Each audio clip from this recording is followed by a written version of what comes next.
Welcome to Cheater Confessions. Let's get started with today's story. After 25 years of marriage, I thought I knew my wife better than anyone alive. I was wrong. My name is Tyler Caldwell. I built a logistics company from the ground up in Dallas, spent most of my adult life working 12-hour days, and gave my family everything they needed. My wife Monica never had to worry about bills, security, or the future. We raised 2 kids together, Jake and Claire, and from the outside we looked solid. That's why what happened caught me off guard. It started on our 25th anniversary. Monica booked us a table at a high-end steakhouse downtown called Marlowe's. Private booths, low lights, expensive wine. The kind of place businessmen use to close million-dollar deals. When we sat down, Monica looked nervous, not unhappy, alert. She kept checking the entrance. "You expecting someone?" I asked. She looked up too fast. "No, why would I be?" I shrugged. "You've looked at that door 6 times in 2 minutes." She forced a smile and picked up her wine glass.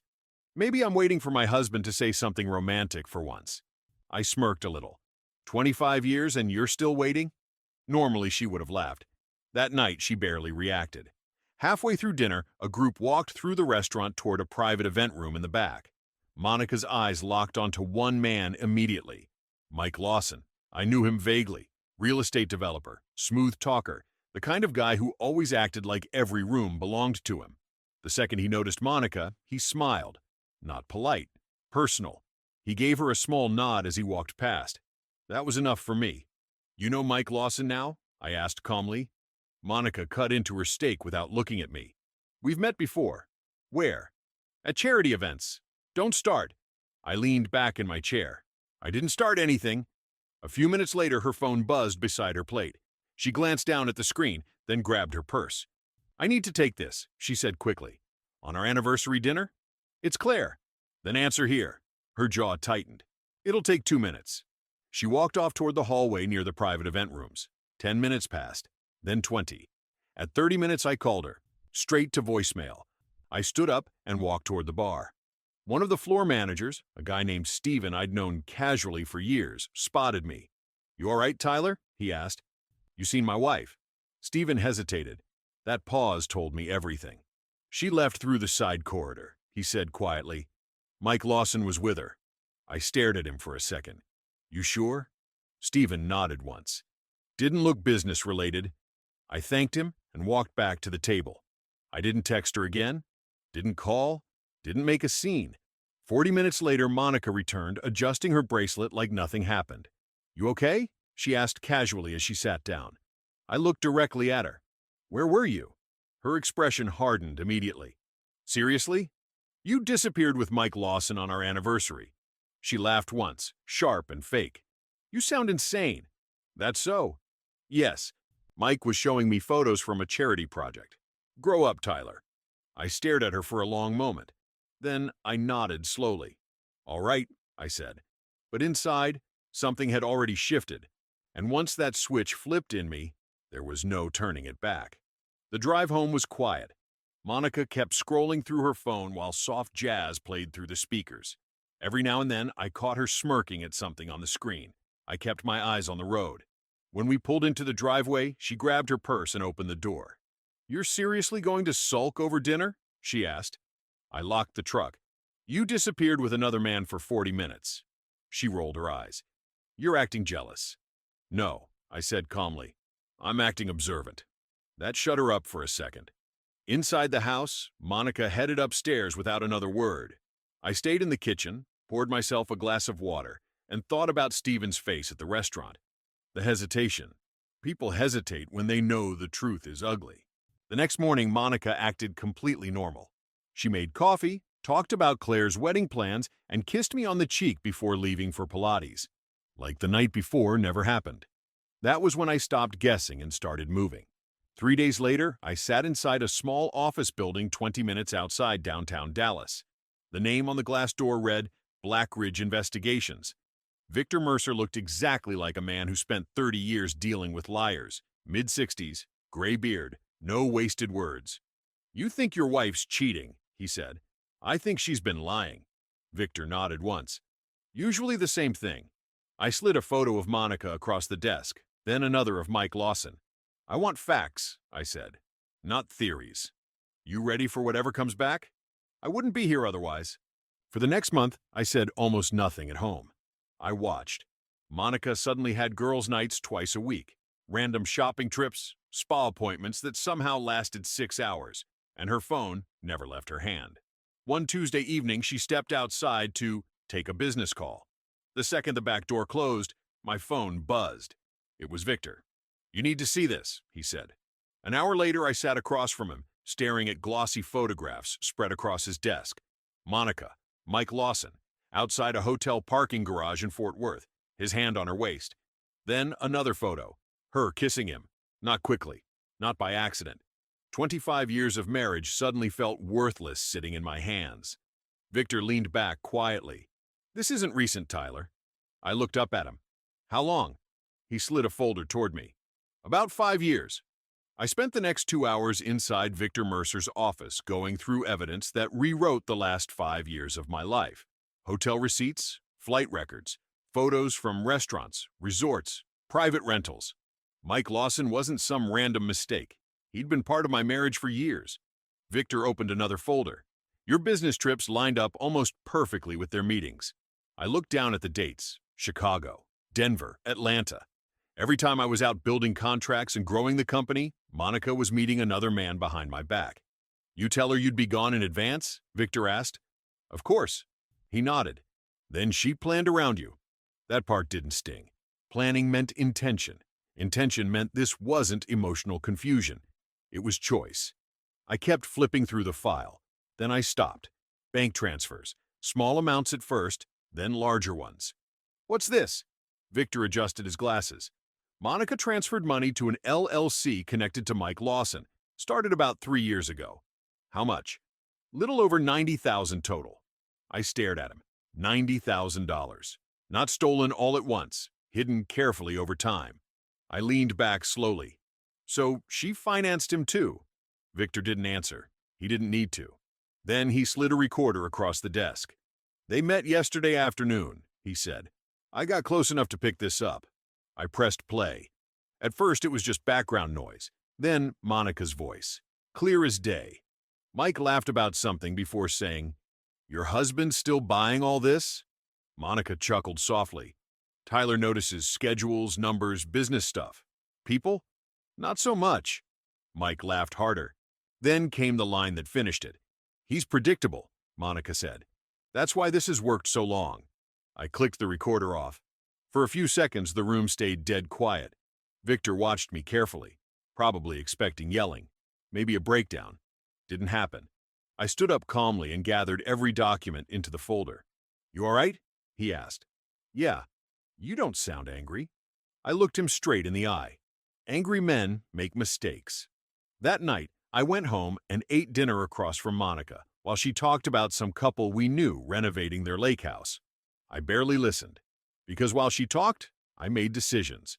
The next morning, I opened a separate bank account. 2 days later, I met with a divorce attorney named Richard Kane. A week after that, I quietly moved half my personal assets into protected accounts Monica couldn't touch.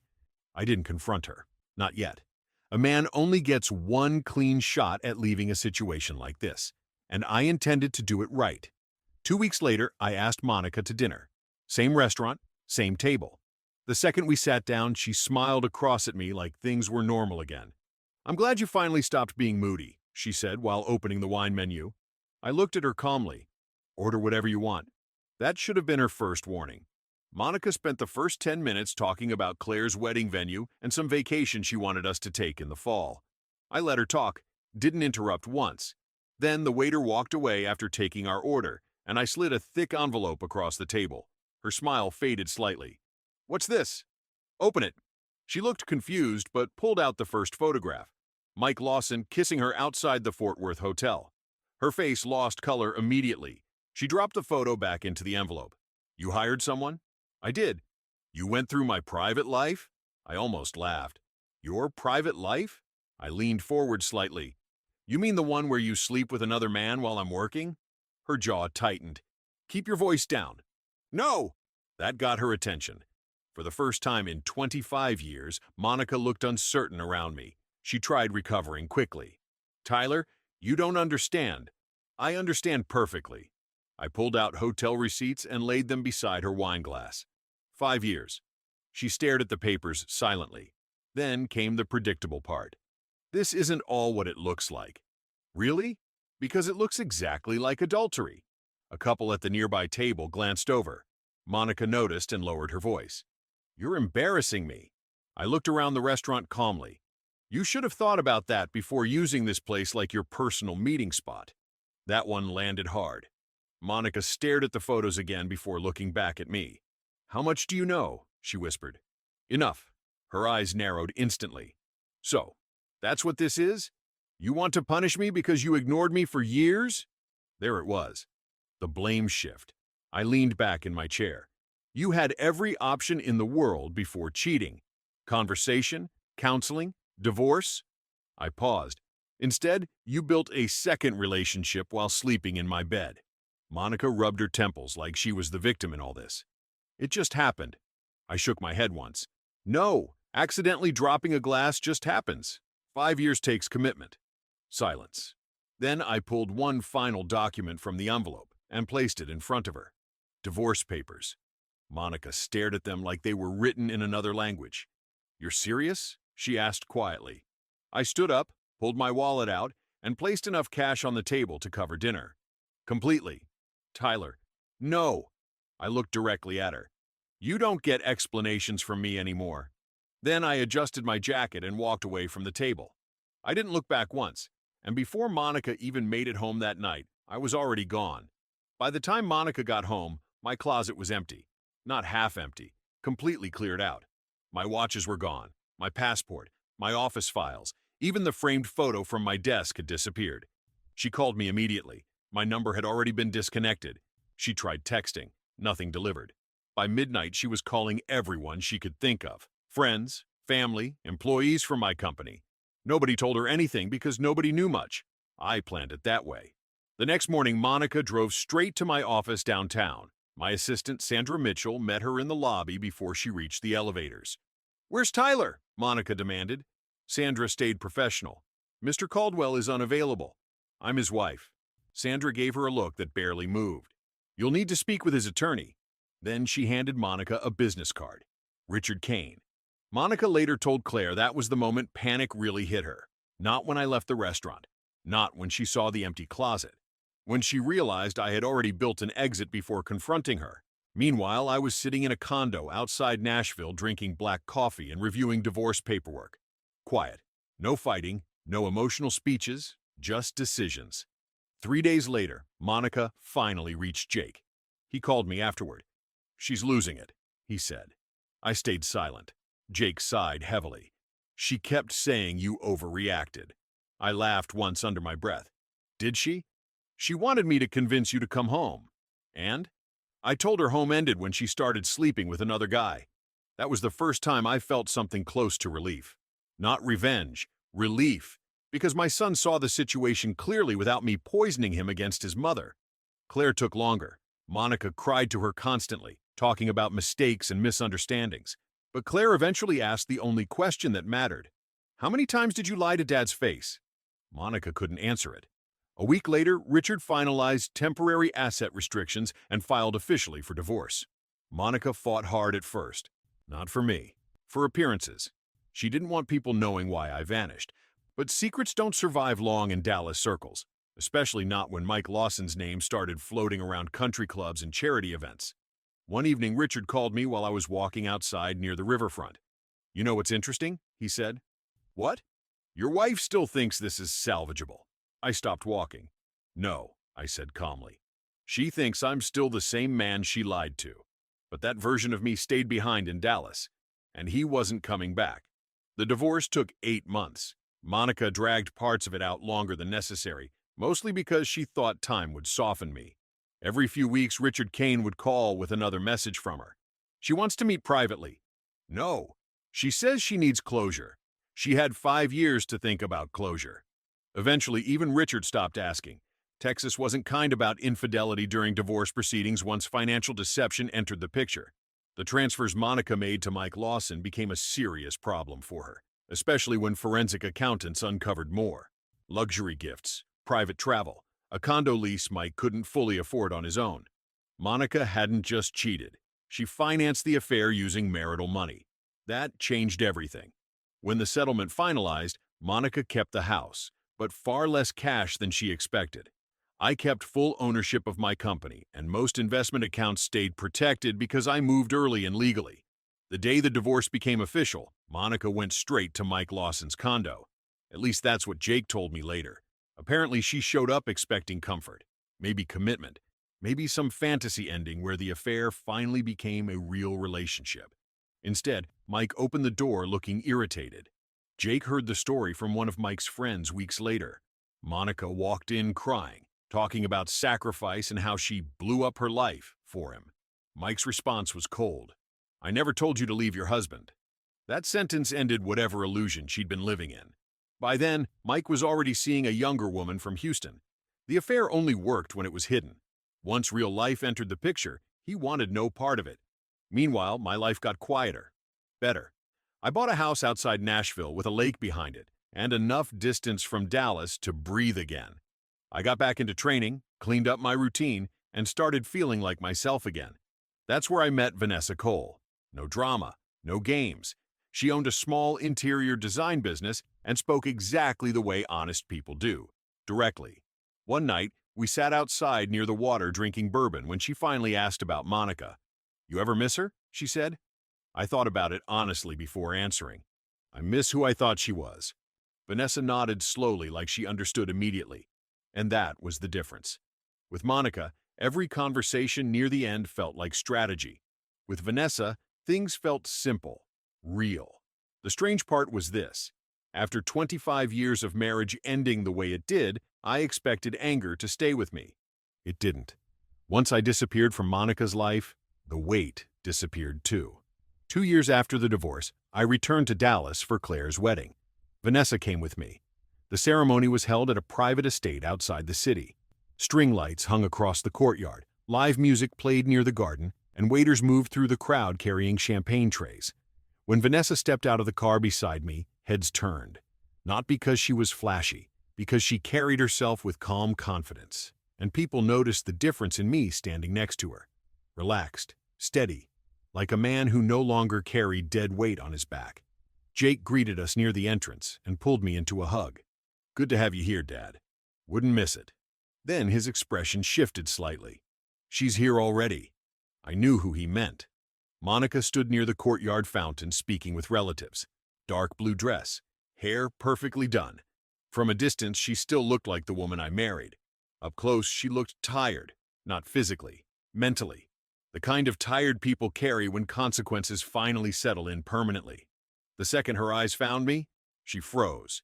Then she noticed Vanessa beside me. That hit harder. Monica excused herself from the group immediately and walked toward us fast enough that people started watching. "Tyler," she said sharply. "Can we talk?" I stayed calm. "This isn't the place. It'll take 2 minutes." Vanessa looked at me quietly. I gave her a small nod, and she stepped toward the bar with Jake. Monica crossed her arms. "So, this is what you do now? Replace me?" I almost smiled. "You replaced yourself a long time ago." That landed clean. Her jaw tightened. "You know, for a man who acts cold, you moved on pretty fast."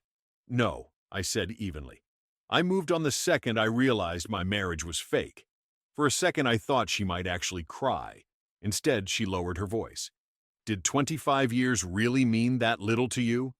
I stepped closer, just enough to make my point clear. They meant enough for me to walk away the moment I found out they were built on lies. Monica looked down briefly before shaking her head. "I made mistakes." "No," I said firmly. "You made choices." Silence sat between us. Then Claire appeared. Her wedding dress caught the lights as she walked over, and the second she looked between us, she understood exactly what was happening. "Mom," she said calmly, "don't do this today." Monica looked stunned. "Claire!" "No!" Claire's tone sharpened. "Dad showed up, stayed respectful, and moved on with his life. You need to do the same." That one hurt her more than anything I could have said.